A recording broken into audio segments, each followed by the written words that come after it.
The only time na aalisin mo yung kanang kamay sa iyong manibela is kapag kakakambyo ka or i-engage mo yung iyong handbrake. Lagi mo hawakan yung iyong manibela with both hands on most cases, most of the time, for safety mga kapiksit. Clutch all the way down, engage natin yung ating first gear. Magbibigay ako ng gas up to 1000 RPM, din nalalagay ko sa clutch biting point yung ating clutch para umarangkada yung sasakyan.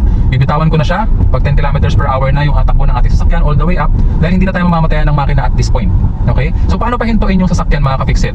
Ano yung una nating dapat tapakan? Brake pedal ba? Or clutch pedal?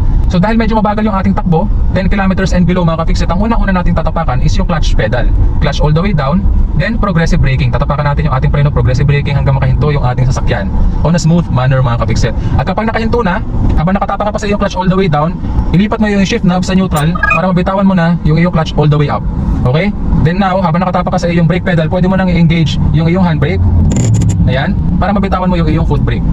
Okay mga kapiksit, nakahinto na ngayon yung ating sasakyan.